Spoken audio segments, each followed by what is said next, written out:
We're in Monte Carlo for the Rendez-Vous de Septembre for AM/Best TV. I'm Richard Banks. And I'm joined now by Will Bridger, who's CEO of Compre. Will, it's great to see you. Welcome. Thank you. Good to be here. So, Will, we're here in Monte Carlo talking about all things reinsurance. We've been in a hard market for a little while now. What does history tell us about what that means for legacy business? Well, it's interesting, Richard. The legacy market has evolved enormously over the hard market. If I go back 5 years, even from now, the legacy market was perhaps more about discontinued business, lines of business, restructuring, an opportunity for insurers to shed the past, to think, therefore, about the future. What we're seeing a lot more of, and we've seen it through the hard market, has been capital optimization. We still see the discontinued portfolios, the restructuring opportunities. We also see and have seen experienced as a large-scale transactions where companies have reoriented and refocused. Again, I think an Aspen and Axis are good examples of those.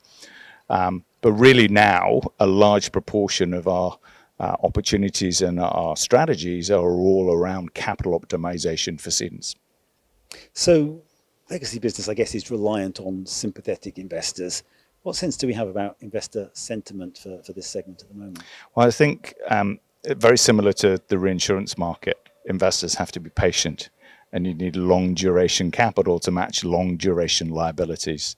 That's the key for me, and I'm lucky enough to have a Canadian pension fund as an investor in Compre. So real long duration perpetual capital is where we need to be. So in Monte Carlo, conversations tend to sort of coalesce around certain themes, and one of the big ones this year seems to be AI. Tell us a little bit about how AI is going to influence the business that you're in. Well, we're in the business of claims, and we're in the business of managing prior year liabilities, and as a consequence, data is absolutely fundamental. Quality of data, consistency, analytics, and under AI, we're going to be shifting towards predictive analytics.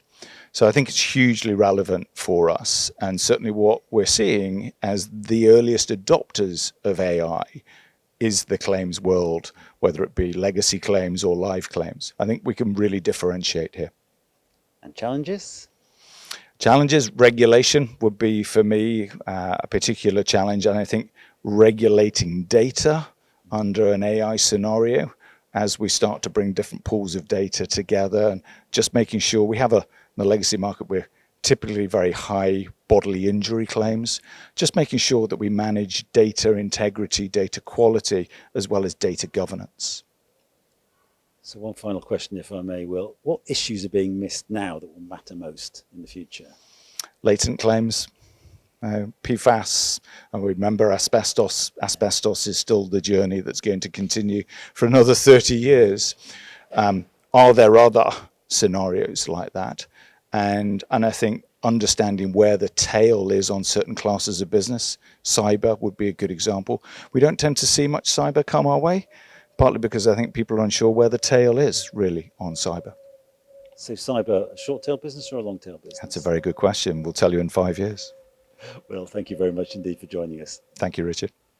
For AM/Best TV, I'm Richard Banks.